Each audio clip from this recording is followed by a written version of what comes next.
प्यारे दोस्तों, आपने कई बार कुत्तों को राह चलते खुले में सहवास करते अवश्य देखा ही होगा। पर क्या आपने कभी सोचा है कि ऐसा क्यों है? आखिर किस वजह से कुत्ते ऐसा करते हैं? कहीं ये उनकी किसी भूल की सजा तो नहीं है, या फिर कोई और कारण है? दरअसल महाभारत काल में एक ऐसी शर्मनाक घटना घटित हुई थी जिसने कुत्तों की पूरी जाति का भविष्य ही बदल दिया था। दोस्तों, आपको बता दें कि कुत्तों का यह श्राप किसी और ने नहीं बल्कि पांडवों की पत्नी द्रौपदी ने दिया था। अब सवाल यह उठता है कि पांचाली का भला कुत्तों से क्या बैर था और उन्होंने कुत्तों को ही यह श्राप क्यों दिया? दोस्तों, ये तो हम सभी जानते हैं कि द्रौपदी का विवाह कुंती के 5 पुत्रों के साथ हुआ था और तभी ये भी तय किया गया था कि द्रौपदी एक साल में सिर्फ एक ही पांडव के साथ अपना समय बिताया करेंगी। जब वो किसी पांडव के साथ अपने कक्ष में समय बिता रही होंगी, तब जो भी पांडव कक्ष में होगा वो अपनी पादुकाएं यानी कि चप्पलें बाहर ही निकाल देगा, जिससे कि कोई और पांडव कक्ष में ना जा सके। ये बातें सभी पांडवों ने मान ली थी। एक दिन द्रौपदी अर्जुन के साथ अपने कमरे में थी। दोनों ही एक दूसरे के साथ बहुत सुखद समय बिता रहे थे। एक दूसरे की बातों में खोए दोनों उस समय का आनंद ले रहे थे। तभी वहां उनके कक्ष के बाहर एक कुत्ता आया और उसने अर्जुन की पादुकाएं अपने मुंह में दबाई और जंगल की ओर भाग गया। जंगल में जाकर कुत्ता उन पादुकाओं से खेलने लगा। उसी समय उधर भीम अपने कक्ष में जा रहे थे। उन्होंने देखा कि द्रौपदी के कक्ष के बाहर किसी की भी पादुकाएं नहीं हैं।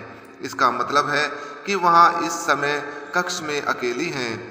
भीम बिना कुछ सोचे तुरंत कक्ष के अंदर प्रवेश कर गए।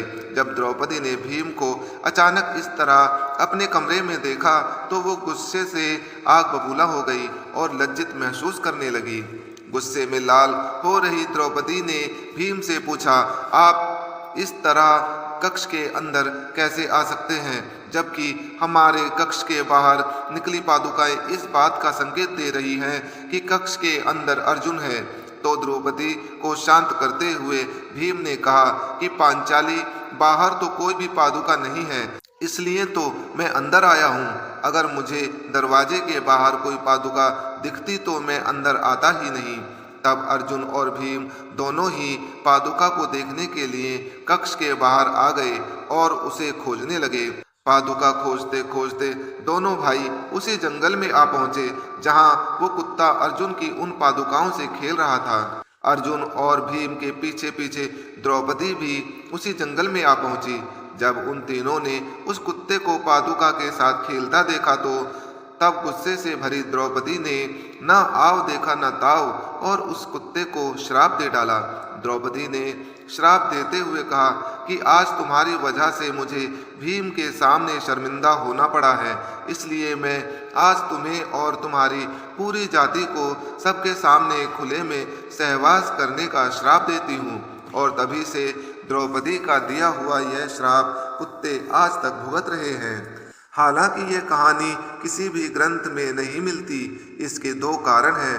पहला ये कि इस लोक कथा का कोई प्रमाण नहीं है और दूसरा यह है कि इस पृथ्वी के सभी जानवर खुले में ही सहवास करते हैं। तो क्या श्राप केवल कुत्तों को ही दिया गया था? यही कारण है कि कुछ लोग इसे सच मानते हैं तो वहीं कुछ लोग इसे काल्पनिक कथा भी मानते हैं। आपको बता दें कि कुत्तों से जुड़ी ऐसी और भी कई बातें हैं जो हमारी पौराणिक कथाओं में हमेशा से बताई जाती रही हैं। ऐसा माना जाता है कि प्रकृति में जब भी कुछ घटित होने वाला होता है तो इसका पता कुत्तों को सबसे पहले ही चल जाता है। इतना ही नहीं बल्कि कहा तो यह भी जाता है कि कुत्तों को भूत प्रेत भी दिखाई देते हैं। क्या आपको पता है कि कुत्तों को भैरवनाथ की सवारी भी माना जाता है? लेकिन इन सब के बाद भी कुत्ते के रोने को अशुभ बताया जाता है। यदि कुत्ता आपके घर के सामने रोता है तो इसका मतलब है कि आपके यहाँ कुछ अनहोनी होने वाली है।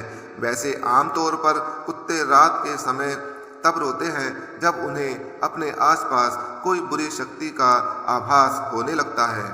वहीं ज्योतिष शास्त्र की माने तो कुत्ते यम का दूत होते हैं। कहा तो यह भी जाता है कि कुत्ते हमेशा दूसरों की जान लेकर ही अपना पेट भरता है, और शायद इसी वजह से यह कहा जाता है कि अगर कुत्ता आपका खाना देख ले या फिर उसे छू ले तो वो खाना अपवित्र हो जाता है। जय जय श्री राधे, जय श्री कृष्ण।